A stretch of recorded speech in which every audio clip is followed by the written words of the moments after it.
বন্ধুর লাশ নিয়ে অ্যাম্বুলেন্সে করে তার গ্রামের বাড়ি যাচ্ছে। সময় কাটানোর জন্য ফোনটা বের করলাম, ঠিক সেই মুহূর্তেই মোবাইলে একটা মেসেজ আসে। আমার সামনেই আমার প্রিয় বন্ধুটি কফিনের মধ্যে লাশ হয়ে পড়ে আছে। মেসেজ করেছে আমার সেই মৃত ফ্রেন্ডের গার্লফ্রেন্ড অবন্তী। আমি মেসেজগুলো পড়া শুরু করলাম। ফাহাদ, আমাকে মাফ করে দিও। আমি যেই বাবার চোখের দিকে তাকিয়ে কখনো কথা বলতে পারিনি, সেই বাবা যখন অসহায়ের মতো আমার সামনে দুই হাত জোড়ে কান্না শুরু করতে লাগলো, তখন সেই বাবার ভালোবাসার কাছে আমাদের ভালোবাসা হার মেনে গেল। তাই আজ 11 দিন ধরে আমি অন্য মানুষের স্ত্রী। তোমাকে কথা দিয়েছিলাম জীবনের শেষ সময় পর্যন্ত তোমার সঙ্গে থাকবো। আমার সব সময় ভয় হতো যে তুমি আমাকে কষ্ট দেবে, হয়তো আমাকে ছেড়ে অন্য কাউকে বিয়ে করবে। অথচ দেখো, আমি তোমাকে কষ্ট দিলাম, আমি তোমাকে রেখে অন্য পুরুষকে বিয়ে করে ফেললাম। জীবনটা বড়ই অদ্ভুত, তাই না? তোমার কি মনে আছে আমি তোমাকে কাঁদতে কাঁদতে বলতাম আমাকে কখনো ছেড়ে যাবে না? তো তুমি হাসতে হাসতে উত্তর দিতে, আমি তোমাকে কখনো ছেড়ে যাব না, তুমি আমাকে ছেড়ে গেলে যেতে পারো। তখন আমি অনেক রাগ করতাম, কারণ আমি তো তোমাকে পাগলের মতো ভালোবাসতাম। তুমি নেই এরকম কোনো পৃথিবী আমি কল্পনাও করতে পারতাম না। অথচ দেখো, আজ অন্য কেউ হচ্ছে আমার স্বামী। রোজ তার সাথে আমাকে ঘুমাতে হয়, ঘুম থেকে উঠে তার মুখটাই আমাকে দেখতে। মানুষের জীবন এমন কেন যে যাকে চায় যদি তাকে পায়?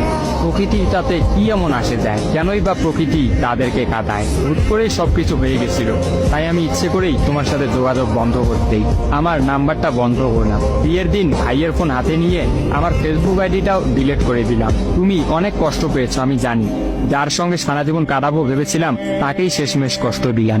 আমার পরিবারের সবাই খুশি, আমার স্বামীটা অনেক ভালো, এখন পর্যন্ত যা ব্যবহার করেছে আমার ভালোই লেগেছে।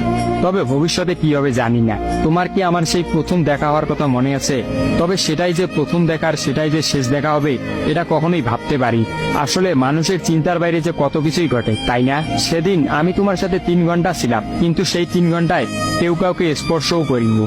কিন্তু তুমি যখন আমাকে তোমার রিক্সায় তুলে নিতে তোমার হাতটা বাড়িয়ে দিলে, তখন আমি তোমার হাতটা প্রথম স্পর্শ করেছিলাম। বিশ্বাস করো, সেদিন আমার কিছুতেই তোমার হাতটা ছাড়তে ইচ্ছা করছিল না। তোমার ঘরে আমার জন্য কিনে রাখা শাড়িগুলো নিশ্চয়ই এখনো আছে। আচ্ছা, আমি তো এখন আর তোমার নই, ওই শাড়িগুলোকে আমি পাবো? তোমার তো যখনই কোনো শাড়ি পছন্দ হতো তুমি কিনে রেখে দিতে, আমি বলতাম বিয়ের পর সবগুলো একসঙ্গে নেব। দেখো, আজ আমি বিবাহিত, কিন্তু আমার স্বামী তুমি নও।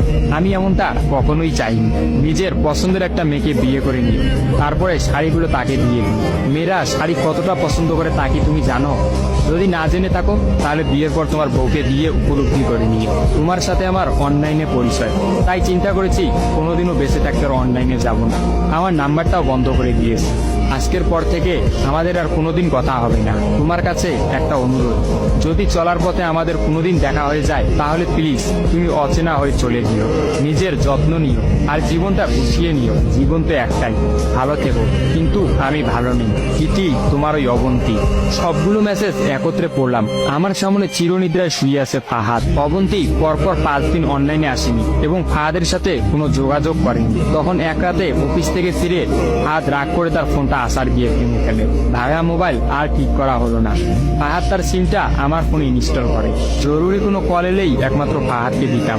আর ফাহাদ রাগ করে বলল, যতদিন না পর্যন্ত অবন্তী আমাকে SMS করে ততদিন পর্যন্ত আমি আর নতুন ফোন কিনবো না। মোবাইল ভাঙার 2 দিন পরেই ফাহাদের প্রচন্ড জ্বর আসে। একদিনের মধ্যেই ফাহাদকে হাসপাতালের মধ্যে ভর্তি করলাম। ডাক্তার পরীক্ষা নিরীক্ষা করে বলল ফাহাদের ডেঙ্গু জ্বর হয়েছে।